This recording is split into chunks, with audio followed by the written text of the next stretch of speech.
Assalamualaikum warahmatullahi wabarakatuh.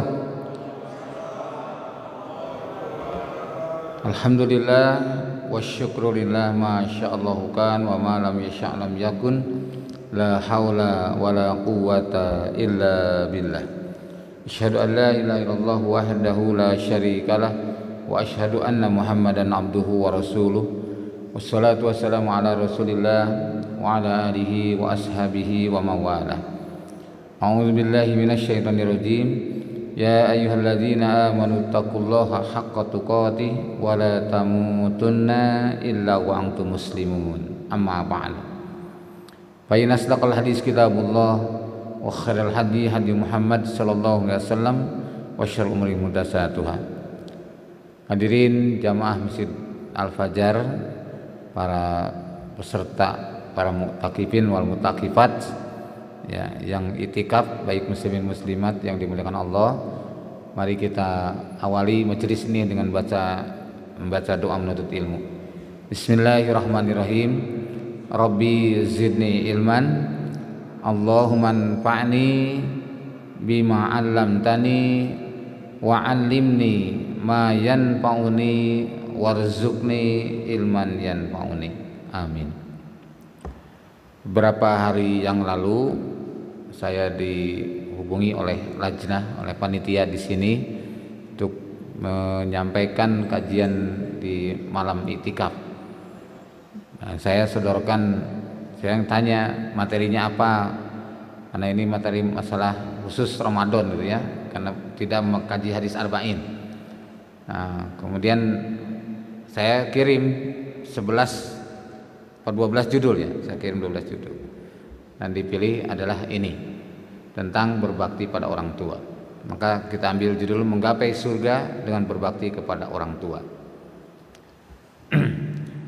Mungkin para ikhwan dan akhwat sudah pernah mendengar seorang tabi'in yang sebenarnya Islamnya di masa Nabi, tetapi tak sempat berkunjung, tak sempat berjumpa dengan Nabi, maka tetap statusnya tabi'in, bertemu dengan sahabat ya, walaupun pernah ke rumah Nabi itu, tapi tidak pernah berjumpa dengan Nabi.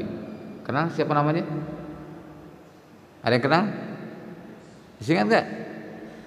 Seorang tabi'in yang datang dari Yaman, sengaja ingin berjumpa dengan Rasulullah SAW. Kemudian begitu sampai di rumah, beliau ternyata sedang di luar, artinya sedang safar, sedang dalam pertempuran. Yang ada adalah Aisyah radhiyallahu anha, dan dia menyampaikan maksudnya ingin ketemu Rasulullah SAW. Nah, tapi kalau ditunggu pun bukan hanya sehari dua hari, Allah alam entah kapan pulangnya. Padahal ia punya seorang ibu yang ditinggalkan, artinya dalam kondisi sudah uzur karena ingin bertemu Rasulullah. Izin para ibunya untuk datang ke Madinah terlebih dahulu dari Yaman. Coba bayangkan para ikhwan, dari Yaman ke Madinah itu kalau perjalanan bis mungkin sekitar 18 sampai 20 jam kalau pakai bis ya. Nah, ini jalan kaki, bisa kita bayangkan jalan kaki. Tapi kemudian karena tidak berjumpa Rasulullah, dengan perasaan kecewa, ia pun tak bisa lama menunggu karena meninggalkan ibunya dalam kondisi uzur tadi, maka segera kembali ke Yaman. Ada yang sudah kenal siapa namanya? Hah? Ada yang kenal ya, namanya Uwais Al-Qarni atau Uwais bin Amr. Nah, Uwais Al-Qarni ini adalah bukan legenda seperti Sang Kuryang gitu ya. Bukan legenda seperti Kian Santang, bukan. Kalau itu kan cerita rakyat. Kalau ini betul-betul terjadi. Riwayat tentang Uwais Al-Qarni itu banyak sekali diriwayatkan dengan riwayat yang sahih. Jadi Uwais Al-Qarni ini oleh Rasul disebut mahjubun fil ar wa masyhurun fis sama. Orang yang tidak terkenal di bumi tapi masyhur di langit. Insyaallah. Ini luar biasa. Jadi manusia yang tidak terkenal di bumi tapi masyhur di langit. Peristiwanya cukup banyak tentang Uwais Al-Qarni. Salah satunya adalah tentang ibunya yang sudah sepuh ingin pergi haji. Bisa kita bayangkan. Sementara dia tuh orang miskin ya, tidak punya penghasilan yang memadai. Tapi ibunya tiba-tiba bilang, anakku, nampaknya ibu tak lama lagi akan bersamamu. Sebelum itu ibu pingin melihat Ka'bah, ibu pingin melaksanakan ibadah haji. Wes mikir, waduh, jarak ke haji tahun depan paling tidak, bisa tidak tahun ini. Tapi bagaimana caranya? Uang tidak punya, ya, kendaraan tidak punya. Yang jelas secara logika nggak mungkin bisa berangkat. Tapi akhirnya dengan kecerdasannya, Wes kemudian ada, kalau gitulah dia kumpulin uang yang ada, dibelikan lembu, Pak, sapi, ya, yang masih sangat muda, bisa digendong-gendong gitu. Nah, kemudian Wes bikin kandang di atas bukit. Maka setiap hari Wes pulang pergi dari rumahnya ke bukit itu cukup jauh, digendong sapi itu, ya, disimpan. Nah, besoknya diambil, terus antarin lagi, begitu setiap hari. Jadi bolak-balik gendong sapi. Ya, dan itu bertahun sampai akhirnya kurang lebih 8 bulan. Kira-kira sapi yang tadinya anak-anak sudah 8 bulan besar apa enggak? Besar, Pak. Kalau diperkirakan sekitar 100 kilo. Jadi sudah 1 kintal beratnya itu. Dan itu seiring dengan perjalanan otot Wes ini pun berkembang jadi kuat karena dilatih setiap hari. Awalnya masyarakat menilai Wes ini orang gila. Apa-apaan kayak orang gila, gendong-gendong sapi gitu ya. Nah, ternyata 8 bulan kemudian baru dipahami, oh ternyata pada saat musim haji ia gendong ibunya. Orang baru mengerti bahwa Wes itu akan berangkat ke Mekah dengan membendong ibunya.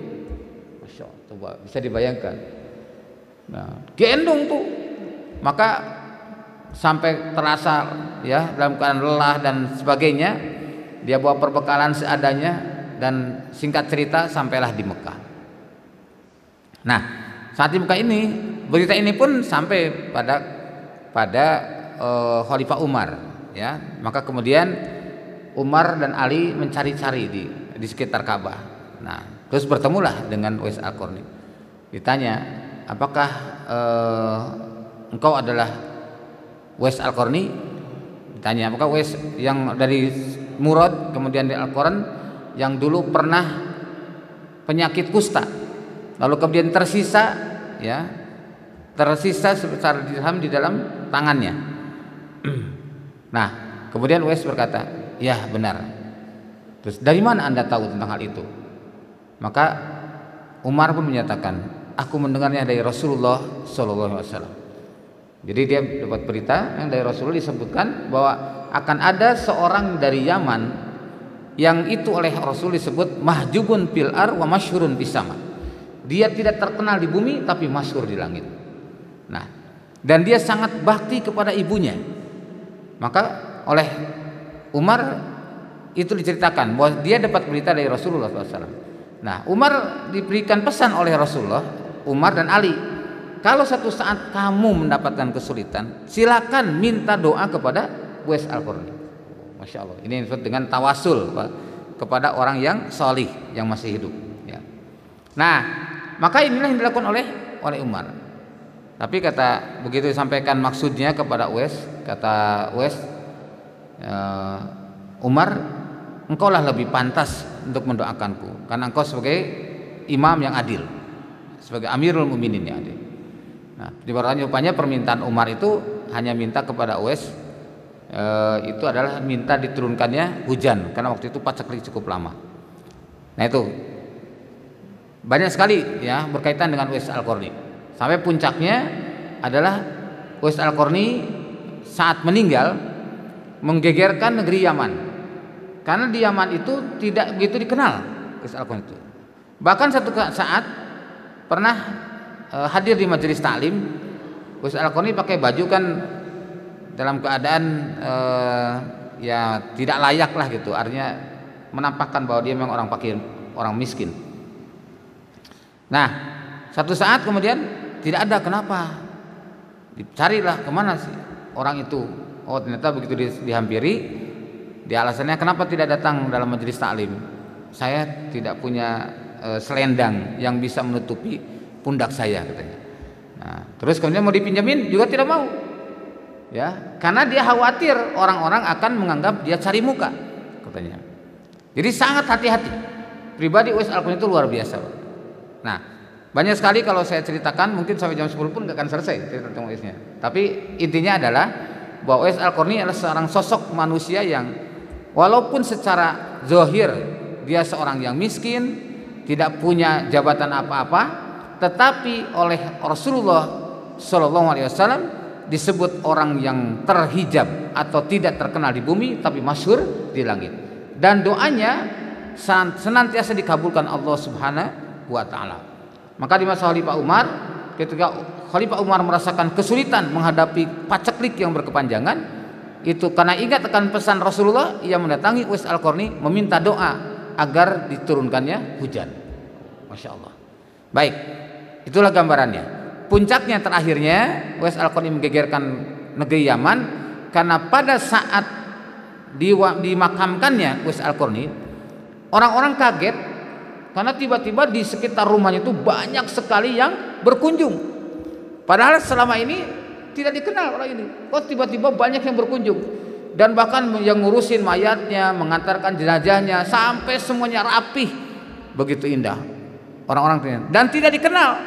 Jadi orang-orang tetangga-tetangga Uwais tidak mengenal siapa yang ngurusin mayat Uwais Al-Qarni. Rupanya Allah turunkan malaikat begitu banyak untuk mengurus jenazah Uwais Al-Qarni. Nah, inilah makanya dia terhijab di bumi tapi masyhur di langit. Apa yang menjadi rahasianya adalah karena baktinya kepada orang tua. Nah, ini yang pesan yang saya sampaikan. Maka mari kita lihat, ternyata luar biasa kemampuan atau satu keajaiban yang luar biasa terjadi kepada setiap orang yang mengutamakan atau berbakti kepada orang tuanya. Nah, sekarang kita lihat apa pengertian daripada birrul walidain tadi, berbakti kepada orang tua. Menurut kamus Al-Misbah Al-Munir, kata barortu walidi aburruhu, ya, atau biron wa baruron, artinya aku mentaatinya, memuliakannya, melakukan apa yang disukainya dan menghindari apa yang tidak disukainya. Nih, jadi kita ini taat pada orang tua, memuliakan orang tua, melakukan apa yang disukai orang tua dan menghindari apa yang tidak disukai orang tua. Itulah berarti namanya berbakti. Albir sama dengan al-ihsan. Maka ada wabil walidaini ihsana, ya, ada birrul walidain, ada wabil walidaini ihsana.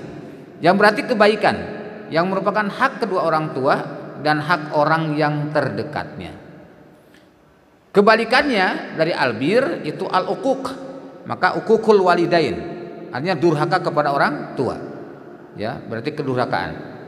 Nah, birrul walidain dalam Al-Qur'an antara lain Allah berfirman, a'udzubillahi minasyaitonirrajim, wa'budullaha wa la tusyriku bihi syai'a wa bil walidaini ihsana. Ya. Wa'budullaha, sembahlah Allah, wa la tusyriku bihi syai'a, dan janganlah kalian mempersekutukan Allah, ya, sedikit pun. Ya. Wa bil walidaini ihsana, dan berbuat baiklah kepada kedua orang tuamu. Ini dalam surah An-Nisa ayat 36. Dalam surat Al-Isra ayat 23 disebutkan wa qada rabbuka alla ta'budu illa iyyahu. Ya, Allah telah memerintahkan kepada kalian untuk menyembah kepada Allah, hanya kepada Allah menyembah. Wa bil walidaini ihsana, dan kepada kedua orang tuamu berbuat baik. Imma yablughanna indakal kibaru ahaduhuma.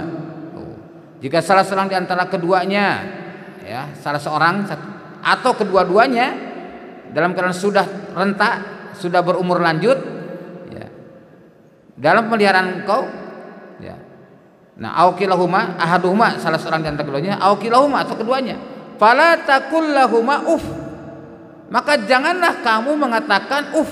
Dalam bahasa Arab uf kalau di Indonesia dinamakan gitu, ya, atau dalam artian menolak, misalkan, nah, tolong nih beliin bumbu ke warung, nggak mau, nah, misalkan, ya, nah, kamu nih tolong dan sebagainya. Artinya satu kata tapi bisa membuat luka, satu kata bisa menyakiti.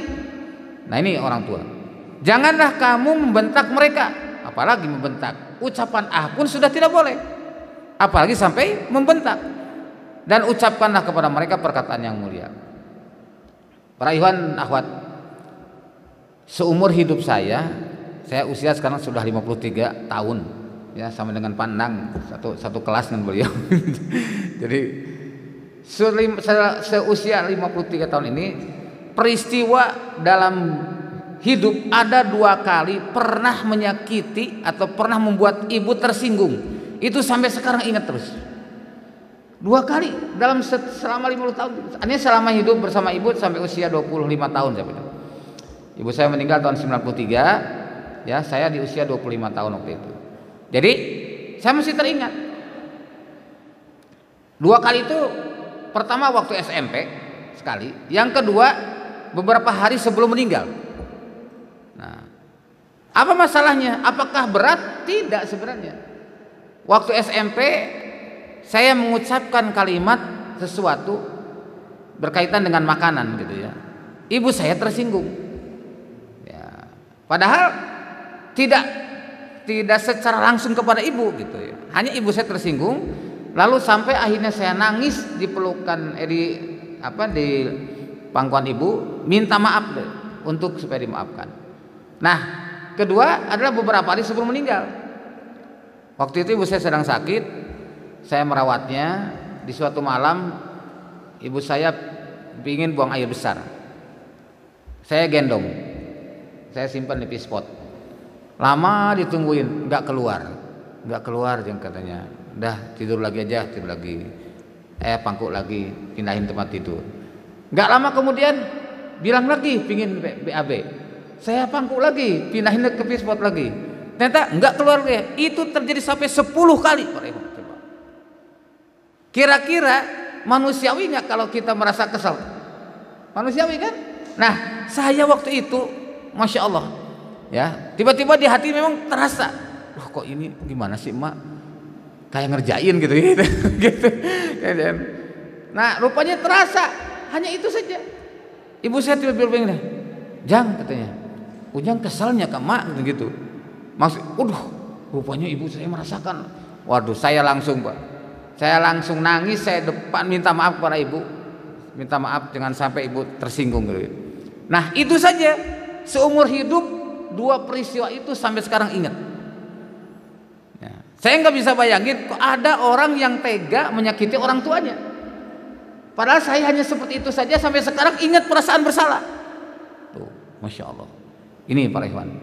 Maka apalagi tadi seperti Uwais Al-Qarni, ya, dalam kondisi tua renta, ibunya digendongin, dimandiin, disuapin, bahkan dibawa untuk pergi ke Mekah ibadah haji, digendongnya, masya Allah. Yang kalau ditempuh dengan mobil kurang lebih 18 jam perjalanan. Ini digendong dengan tangannya sendiri, berjalan kaki sampai ke Mekah. Masya Allah.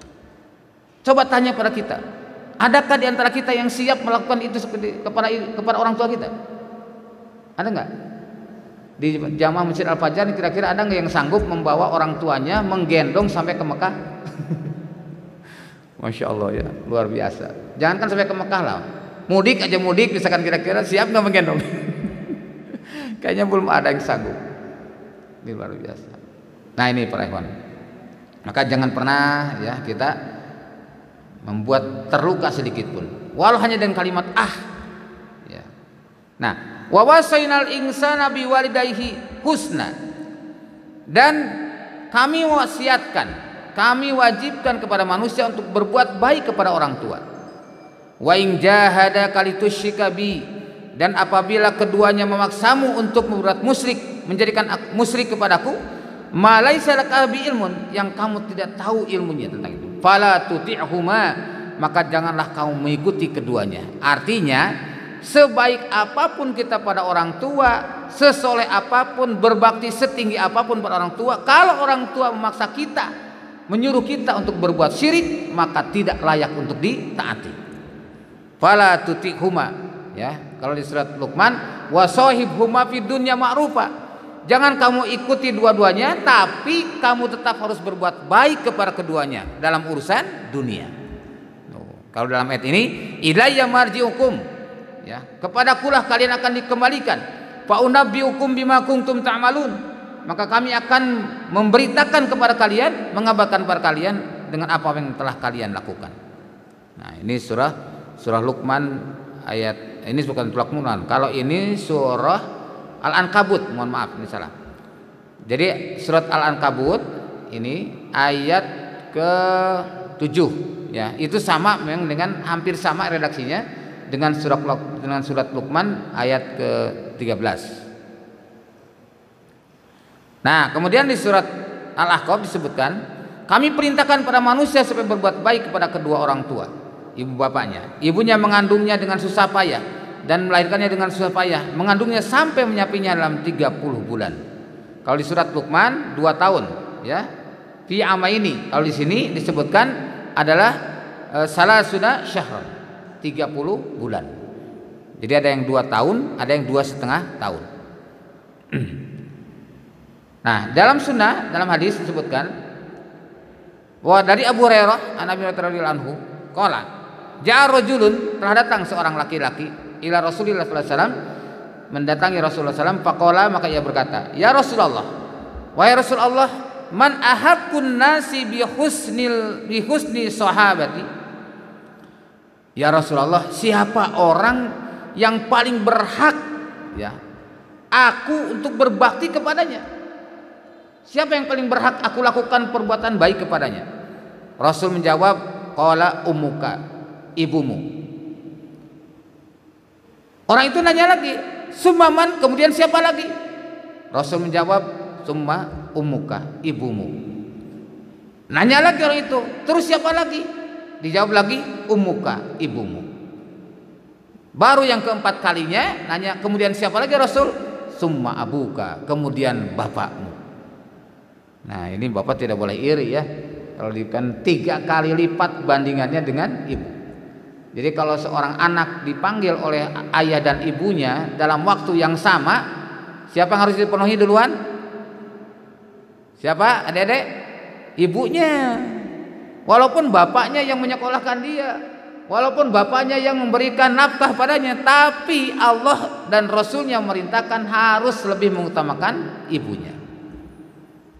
Masya Allah. Dan bapak tidak perlu iri, karena bapaknya tidak mengandungnya kan? Tidak mengandungnya, tidak menyusuinya. Ya, ada di sini bapak yang menyusui anaknya, enggak kan? Nah, ini jadi hendaknya di sini disadari bahwa memang posisi seorang ayah adalah tetap di bawah ibunya atau di bawah istrinya. Nah, dari sini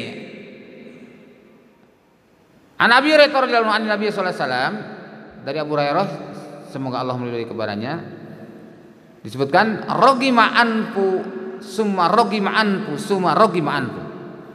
Celaka seseorang, sungguh celaka seorang, sungguh celaka seorang. Qila, ditanya, man, siapa ya Rasulullah? Siapa yang celaka itu? Rasul menjawab, man adroka abawaika indal kibar. Orang yang menjumpai, yang dia mendapatkan kedua orang tuanya berusia lanjut. Ahaduhuma, apakah salah satu di antara keduanya?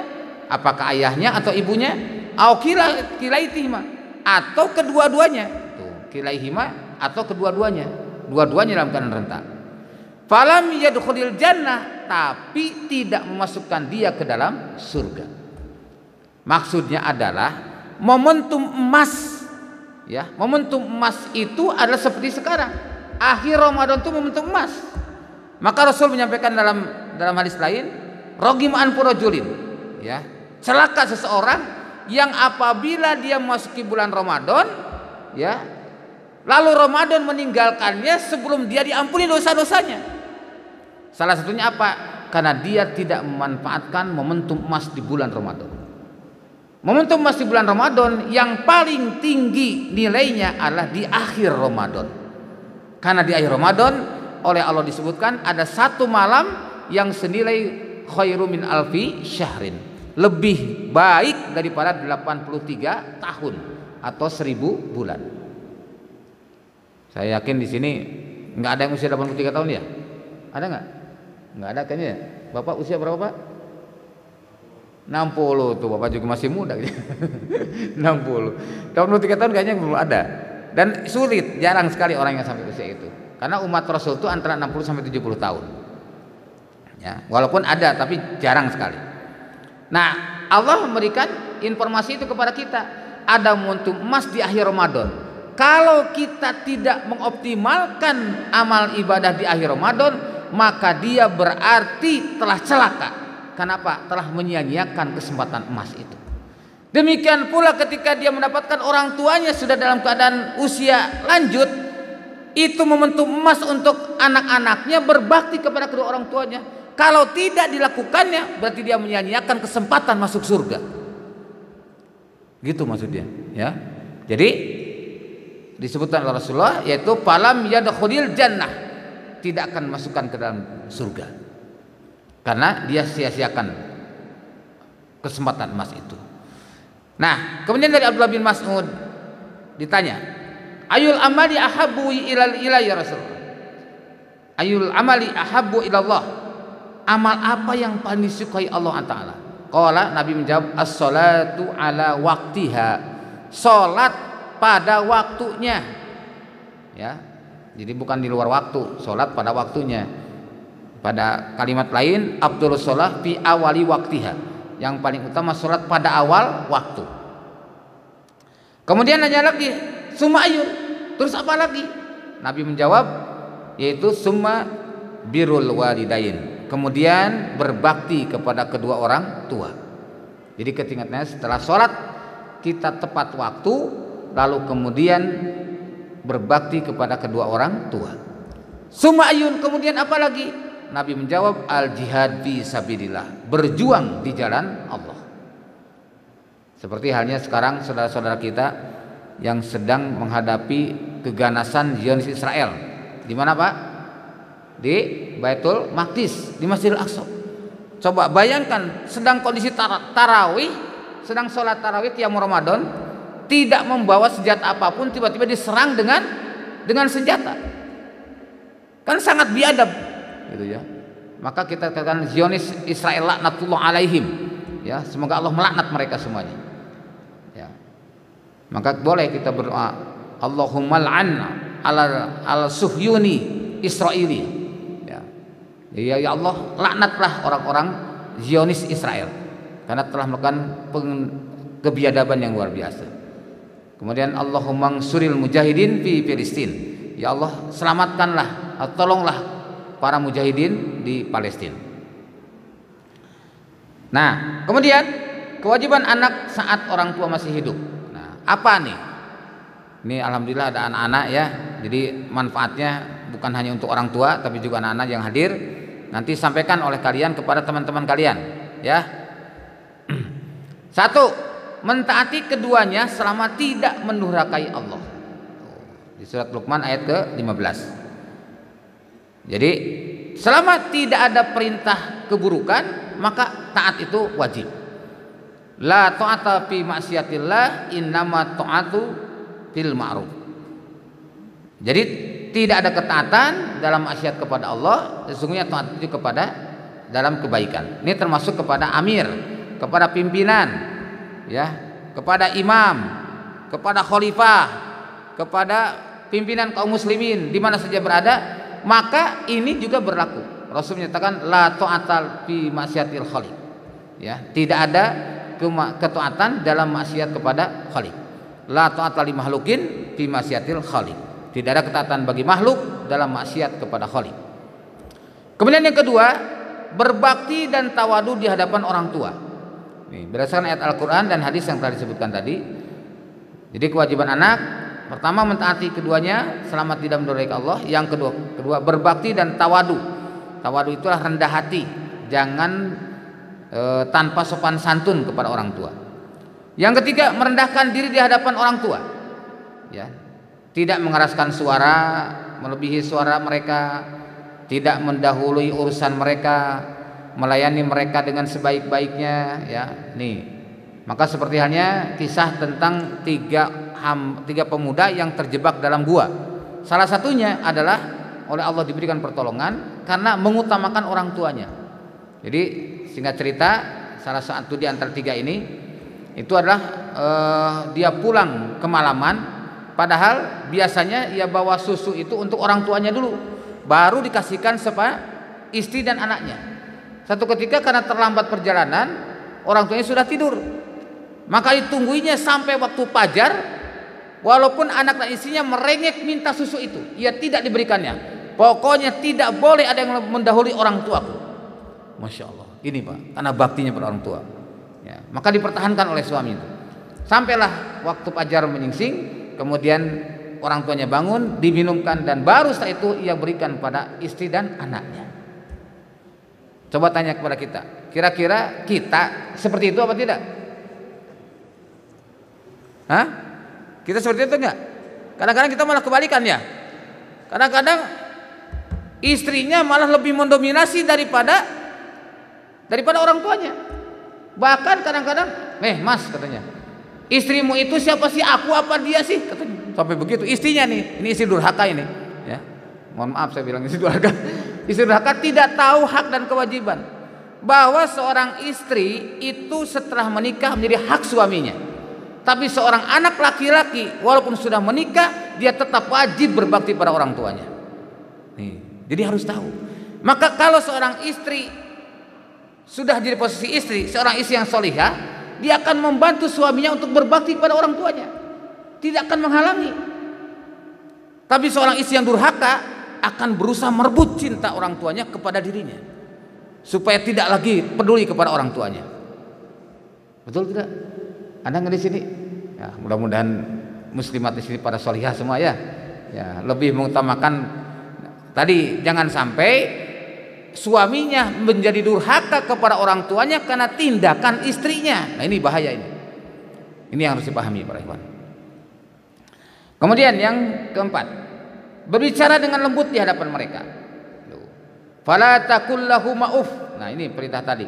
Jangan kamu katakan kepadanya. Wala tanharhuma, jangan pula membentaknya kepada keduanya. Wa qul lahuma qaulan karima, dan ucapkanlah kepada mereka dengan perkataan yang mulia. Masya Allah.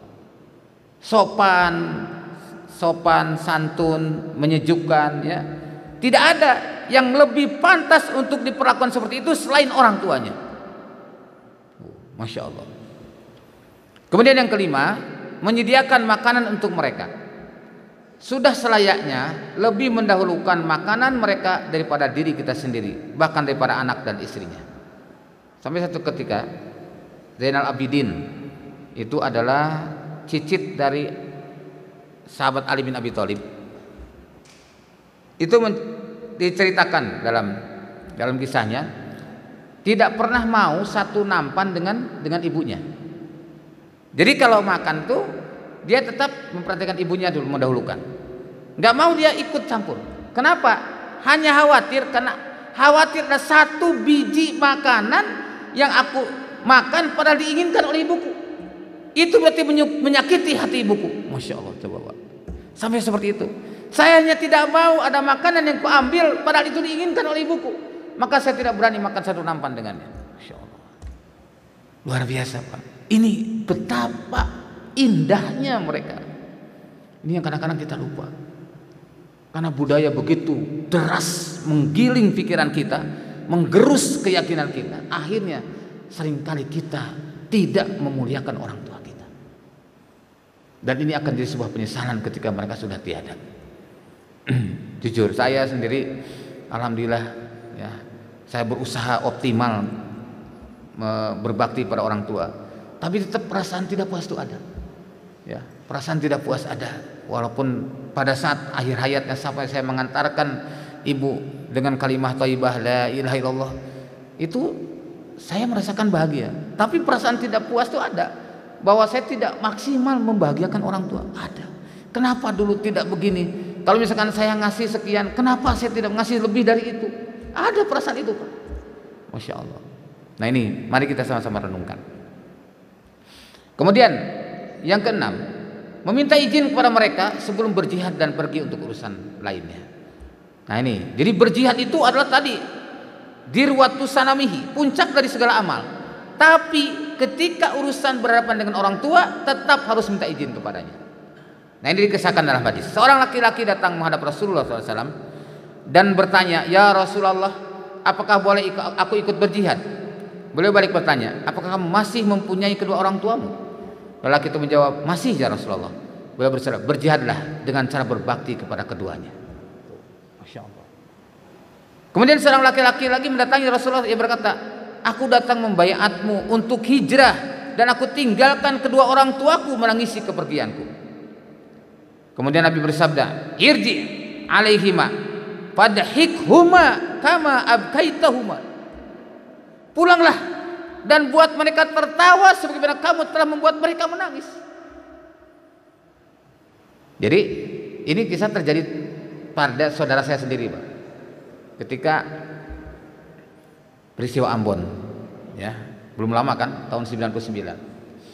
Saya dipanggil oleh keluarga saya. Panggil begini, "Om," katanya, "apa Om yang mengizinkan anak saya pergi ke Ambon?" Saya bilang, "Enggak kok." Nah, terus Ibu kok, katanya, "di sini merasa tiba-tiba anak saya sudah berangkat ke sana." Artinya sudah setengah perjalanan tuh, sudah sampai Surabaya, ngasih tahu kalau dia mau ke Ambon. Ah, jangan-jangan ini didorong oleh omnya. "Oh enggak," kata saya tidak. Saya tidak ikut campur dalam ini. Saya pun tidak tahu keberangkatannya kapan, tapi saya diberikan informasi sesudahnya juga, gitu ya, bahwa salah seorang keponakan saya itu tiba-tiba berangkat ikut pasukan mujahidin ke Ambon, gitu. Nah, kemudian akhirnya saya redakan. Saya juga nasihatin keponakan saya. Sebenarnya tidak harus demikian. Mestinya cara baik-baik. Ya, memang waktu itu kondisi orang tuanya dalam kondisi masih kuat, ya, masih kuat. Suami istri masih kuat orang tuanya. Artinya baru saja pensiun lah. Dan di keluarganya pun bukan hanya dia, ada juga anak yang lain. Ada adiknya, ada kakaknya. Artinya tetap terawat. Nah, kalau kondisi tadi yang oleh Rasul suruh pulang karena tidak ada yang merawat orang tuanya selain anak ini. Gitu. Nah, maka akhirnya saya mencoba melerai keduanya. Saya nasihatin keponakan saya supaya jangan lagi seperti itu. Kamu minta maaf pada orang tuamu dan minta ridhonya. Jangan sampai kamu berada di medan jihad tapi tidak dapat ridho orang tua. Saya bilang gitu. Kemudian yang kedua juga saya mencoba melerai kepada meredakan rasa sedih orang tuanya untuk supaya berbesar hati, ya, melepaskan anaknya pergi di medan jihad. Alhamdulillah akhirnya bisa tertangani, Pak. Nah, Masya Allah. Ini contoh yang sederhana. Nah, kalau ini peristiwa yang di hadis ini adalah memang disebutkan yang dimaksud orang ini tidak ada orang yang mengurus orang tuanya kecuali anak ini. Maka dia menyatakan kalimatnya, "Ya Rasulullah, ya, aku datang membaiatmu untuk hijrah." Kan pernah saya jelaskan, ya, ada baiat untuk hijrah, ada untuk jihad, ada baiat untuk mengangkat kepemimpinan, ya, ada baiat untuk memperbaiki amal juga itu ada. Jadi banyak itu banyak di dalam pelajaran tarikh Islam. Nah, anak ini berkata pada Rasulullah, "Aku datang membaiatmu untuk hijrah dan aku tinggalkan kedua orang tuaku menangisi kepergianku." Maka Rasul menyatakan, "Irji alaihima." Pulanglah kamu kepada keduanya, fadhikhuma, dan buatlah ia tertawa. Keduanya itu berkata, "Kama abkaituhum," sebagaimana engkau telah membuat mereka berdua menangis. Oh, Masya Allah. Ini pesan Rasulullah. Nah, kemudian disebutkan, ini terjadi pada laki-laki dari Yaman. Nabi merintahkan padanya untuk minta izin. Jika mereka mengizinkan, maka boleh ikut berjihad. Jika tidak mengizinkan, maka berbaktilah kepada keduanya. Yang ketujuh, memberikan harta kepada orang tua sesuai keinginan mereka berdua. Nah, seorang laki-laki berkata kepada Rasulullah SAW, "Ayahku ingin mengambil hartaku ya Rasulullah." Nabi bersabda, "Anta wa maluka liwalidika." Kamu dan hartamu itu milik ayahmu. Jadi jangan pelit pada orang tua, ya. Biasanya ada satu kisah menarik. Ceritanya gini. Seorang anaknya itu laki-laki, sudah menikah dan rupanya didominasi sama istrinya, sehingga dia seringkali kalau mau ngasih orang tuanya tuh sampai minta izin istrinya. Tuh, minta izin istrinya. Nah, pokoknya sekecil apapun minta izin istrinya. Kalau istrinya tidak mengizinkan, dia tidak mau, tidak akan memberikannya. Satu saat ibunya itu minta pinjam, maksudnya pinjam anakku, ibu pinjam uang, ya, pinjam uang sekedar untuk keperluan ibu, ya, sampaikan tidak seberapa pinjamnya, nggak nyampe 100.000, kalau nggak salah 30.000 pinjamnya. Tapi kemudian, ya ntar bu, kalau gitu saya izin dulu sama istriku, gitu kata si anaknya itu, ya. Nah, rupanya istrinya tidak mengizinkan. Tapi kemudian lama-lama setelah dinegosiasi, udah diizinkan, dipinjamkan, coba kepada ibu dipinjamkan. Nah, belum lagi sebelum meminjamkan itu, begitu dia lewat dapur, lihat susu di situ, susu kaleng, Pak. Susu kaleng itu harga sekian. Aku memberikannya pada anakku sekian. Aku disusui oleh ibuku dulu berapa kaleng kalau saya itu. Maka terus diingatkan Allah, disadarkan dengan itu, Pak. Disadar dia betapa mahalnya air susu ibu itu yang telah membesarkan aku selama kurang lebih 2 tahun. Maka meneteslah air matanya, sadar akan hal itu. Kemudian ia balik kepada ibunya. Ibu, bawalah uang ini. Jangan pernah lagi ibu katakan pinjam. Pokoknya apapun yang ibu minta, mintalah kepadaku. Aku akan berikan semuanya buat ibu. Masya Allah. Ini sebagai bentuk tobatnya, Pak. Karena sadar bahwa kalau dia ingat akan susu ibunya yang telah menjadikan dia besar, kalau dijual berapa nilainya, sungguh tidak ternilai. Masya Allah. Ini Pak Iwan. Ya. Nah, ini maka tadi Rasul mengatakan anta wa maluka liwalidika. Kamu dan hartamu adalah milik orang tuamu. Sampai seperti itu. Nah, kemudian yang ke-8, membuat ridho keduanya dan menunaikan janji atau sumpahnya. Berbuat baik kepada orang-orang yang dicintainya, ya. Ini kalau sudah meninggalkan, saudara, karib kerabat, teman-temannya, menyambung silaturahim kepada orang-orang yang dicintainya, memuliakan orang-orang yang dicintainya, menunaikan janji-janji orang tua kepada mereka, memenuhi sumpahnya selama tidak bertentangan dengan Allah dan Rasul-Nya. Yang ke-9, menjaga nama baik dan tidak mencela keduanya. Jadi termasuk dosa besar seorang yang mencela orang tuanya. Para sahabat bertanya, ya Rasulullah, apa ada orang yang mencela orang tuanya? Beliau menjawab, ada, yaitu mencela ayah orang lain, kemudian orang itu membalas mencela orang tuanya. Maka ia mencela ibu orang lain, lalu orang itu membalas mencela ibunya. Tuh. Jadi misalkan kita berantem nih sama temen, dasar lo, anak bapak yang miskin, anak bapak yang kerek, misalkan. Nah, tiba-tiba dia mencela orang tuanya, membalas kan, oh kamu juga dasar bapak kamu begini-gini, wah udah.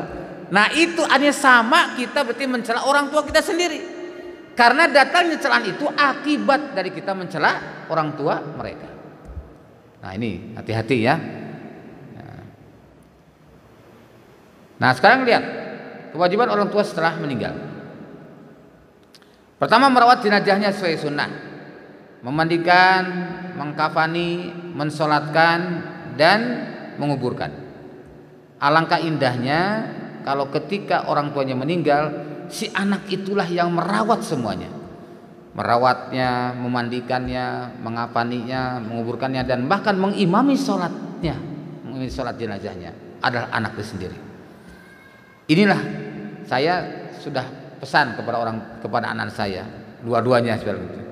Pokoknya nak, saya ingin kamu belajar janaiz, belajar bagaimana merut jenazah, bagaimana mengkafani jenazah, bagaimana menguburkan, dan bagaimana mendoakan, bagaimana menyolatkan. Belajar ya. Pokoknya Abi pingin kalau Abi meninggal, kamulah yang merawatnya, kamulah yang menguburkan, kamulah yang mensolatkan, dan kamulah yang terus merawat kebaikan ini. Masya Allah, alhamdulillah Pak. Jadi itu yang harus dipesan ke orang tua. Jadi jangan sampai orang tuanya sudah meninggal pun anak tidak bisa membuat apa-apa kepada orang tuanya. Jangankan untuk mengapani, menguburkan, mendoakan pun tadi tidak bisa. Ada yang begitu nggak? Ada banyak. Bangga dengan kehebatan anaknya. Oh, anak saya tuh satu jadi jenderal, satu doktor, gini-gini. Bangga dengan dunia. Tapi anaknya tidak bisa ngaji, tidak merasakan minder, tidak merasakan takut di hadapan Allah. Nah, ini mari kita evaluasi. Karena apa yang menjadi pada diri anak kita itu adalah bukan cerminan sejauh mana kita membina dan mengarahkan mereka. Kita ingin orang tua kita selamat, ya, orang tua kita baik, tapi kita sendiri tidak diberi ilmu untuk berbuat baik, nggak bisa. Menjadikan anak yang saleh dan solihat tidak bisa mendadak, tapi harus mendidik, perlu waktu. Ya. Nah, jadi itulah seorang anak berbuat baik kepada orang tuanya setelah meninggal. Pertama, merawat jenazahnya sesuai dengan sunnah, dengan contoh Rasulullah SAW. Memandikan, mengkafani, mensolatkan dan menguburkan. Selalu mendoakannya, ya. Kemudian beristighfar untuk mereka berdua. Sering mendoakan Allahumma gfir lahuma atau Allahumma gfir lahu warhamu wa'afi'afu anhu dan seterusnya. Menunaikan janji kedua orang tuanya. Mungkin orang tuanya pernah janji yang tidak tertunaikan, kita ingat, penuhi janjinya. Melaksanakan wasiatnya dan melanjutkan kebaikannya. Kelima, memuliakan teman kedua orang tua, termasuk berbuat baik kepada orang tua. Nah, ini kita lihat contohnya berbuat baik kepada orang tua seperti gini. Ibnu Umar radhiyallahu anhu pernah berpapasan dengan seorang badui di sebuah jalan menuju Mekah. Kemudian Ibnu Umar mengucapkan salam kepadanya dan mempersilakannya naik ke atas keledai yang ia tunggangi. Selanjutnya, ia juga memberikan sorbannya yang ia pakai. Ibnu Dinar, ya, Malik bin Dinar, Ibnu Dinar itu berkata, semoga Allah memuliakanmu. Mereka itu adalah orang Arab Badui dan mereka sudah terbiasa berjalan. Jadi biarkan aja, kalau bahasanya gitu kayak protes ya. Biarkan aja berjalan. Kenapa mesti diberikan untanya gitu atau keledainya? Kenapa mesti diberikan? Biarkan aja biasa mereka berjalan. Nah, Ibnu Umar menjawab, sungguh dahulu ayahnya adalah teman Umar bin Khattab. Masya Allah, luar biasa kan? Hanya karena tahu ayahnya itu teman bapaknya, dia berbuat baik kepada anaknya. Inilah cara orang berbuat baik setelah orang tua meninggal. Kita harus tahu kepada siapa orang tua kita mencintai, kepada siapa orang tua penuh perhatian. Kita harus tahu, selama tidak melanggar batasan syariat Allah. Nah, maka kemudian Rasulullah SAW bersabda, Ibnu Umar menyatakan itu, aku pernah ingat Rasul bersabda begini, inna min abari bir silatar rahim, silatar rajuli ahla wudi abihi. Sungguhnya bakti anak yang terbaik ialah seorang anak yang menyambung tali persahabatan dengan keluarga teman ayahnya. Ya. Ba'da antuwaliya wa inna abahu kana sadiqan li Umar. Nah, jadi setelah ayah tersebut meninggal dan sesungguhnya ayahnya tadi adalah temannya Umar bin Khattab. Maka Abdullah bin Umar sebagai putranya berbuat baik kepada anak dari temannya Umar bin Khattab. Yang keenam, menjalin silaturahim dengan kerabat ibu dan ayah. Kerabat dari paman, ya, Pak De atau Suna Ma'ua, paman emang, bibi dari ayah, bibi dari ibu, kakek, nenek dan lain-lain. Nabi SAW bersabda, man ahabba ayyasila abahu fi qabrihi falyasil ikhwan abihi, ya, min ba'dihi. Barang siapa yang ingin menyambung silaturahim ayahnya yang ada di kuburannya, maka sambunglah tali silaturahim dengan saudara ayahnya setelah ia meninggal. Nah, ini keutamaan berbakti pada orang tua. Pertama, amal yang paling utama termasuk tadi, ya, amal paling utama adalah berbakti pada orang tua itu terbagian daripada amal yang utama. Tadi ada 3. Anak-anak masih ingat? 3 atau apa saja? Amal yang paling utama 1, sholat pada waktunya. Yang kedua, berbakti pada orang tua. Yang ketiga, jihad fisabilillah, ya. Nah, ini termasuk bagian dari sana. Yang kedua, bernilai jihad. Karena tadi ketika orang tua tidak mengizinkan atau tidak ada yang merawat, maka merawat orang tua dalam keadaan sudah lanjut itu sama dengan jihad fisabilillah. Masya Allah. Kemudian yang ketiga, berpahala hijrah, ya. Seperti diceritakan tadi oleh Rasul, harus kembali mengurus orang tuanya karena tidak ada yang merawatnya. Surga di bawah kaki ibu, ya. Maksudnya adalah harus lebih mengutamakan berbakti kepada ibu lebih daripada kepada ayahnya. Terutama anak laki-laki. Kalau anak perempuan begitu sudah menikah menjadi lebih berbakti kepada suaminya. Ya, dalam sejarah juga diceritakan ada seorang anak perempuan, seorang istri, ya, yang ia sedang ditinggal suaminya, tidak di rumahnya. Dapat berita ibunya sakit, dia bertahan, tidak keluar rumah karena belum ada izin dari suaminya. Sampai akhirnya berita terakhir meninggal ibunya. Ya, orang-orang mengira ini anak durhaka. Kenapa? Karena tidak segera mendatangi ibunya sedang sakit. Tapi apa yang didengar? Ternyata dalam pandangan Rasulullah SAW atau para sahabat radhiyallahu anhum, ini adalah justru seorang istri yang salihah. Karena dia telah mengutamakan taat kepada suaminya. Sebelum datang suaminya, ia tetap bertahan. Begitu datang suaminya, baru diberitahukan dan mereka pun berangkat menjumpai ibunya yang sudah meninggal tadi. Nah, ini Pak Ikhwan. Jadi hendaknya paham atau sadar posisi dalam hal ini. Kemudian yang kelima, dipanjangkan umur dan ditambah rizki. Ya, dengan berbakti pada orang tua Allah panjangkan umurnya. Maksudnya lebih produktif umurnya itu dan rizkinya pun diberkahi. Mendapatkan ampunan Allah SWT, ya, dengan berbakti pada orang tua Allah akan ampuni. Nah, termasuk Uwais Al-Qarni saat berdoa seperti begini, ya Allah, ampunilah segala dosa dan kesalahan ibuku ya Allah, dan masukkanlah ia ke dalam surga ya Allah, ke dalam surgamu. Terus ibunya bertanya, Uwais, kenapa kamu tidak berdoa untuk dirimu? Apa kata Uwais? Ibu, kalau saja Allah hendak memasukkan ibu ke dalam surga, cukuplah aku mendapat ridhomu ya ibu. Cukuplah aku mendapatkan ridhomu, maka Allah akan memasukkan aku ke dalam surgamu. Masya Allah, coba luar biasa. Jadi ia tidak berdoa untuk dirinya, dia berdoa untuk ibunya. Ibunya menyampaikan, kenapa kamu tidak berdoa untuk dirimu? Kata Uwais, ibu, kalau engkau dimasukkan surganya Allah, maka cukuplah aku mendapatkan ridhomu. Maka dengan ridhomu itulah Allah akan ridho kepadaku dan akan masukkan aku ke dalam surga. Makanya dalam hadis, ridho walidain, suhtullah walidain. Keridhaan Allah itu pada keridhaan orang tua dan kebencian Allah pada kebencian kedua orang tua. Kemudian sebagai bentuk tobat kepada Allah, kita berbakti pada orang tua itu adalah sebagai bentuk tobat pada Allah. Orang tua adalah paling pertengahan dari pintu-pintu surga. Jika kamu mau, sia-siakanlah pintu itu, kau tidak mendapatkan surga, atau jagalah ia untuk mendapatkan pintu surga itu. Demikian kata Rasulullah. Jadi luar biasa kesempatan untuk meraih surga dengan berbakti pada orang tua. Sebagai pintu di tengah-tengah surga ini disebutkan orang tua adalah paling pertengahan dari pintu surga. Maka jagalah ia untuk mendapatkan pintu surga itu, atau sia-siakanlah pintu itu, kau tidak mendapatkan surga. Jadi kalau kita tidak mau masuk surga, silahkan tidak berbakti kepada orang tua. Ya. Baik. Demikian saya kira Pak Ikhwan. Mudah-mudahan ada manfaatnya. Ya. Cukup waktunya. Kalau ada pertanyaan kami persilakan. Terima kasih. Selanjutnya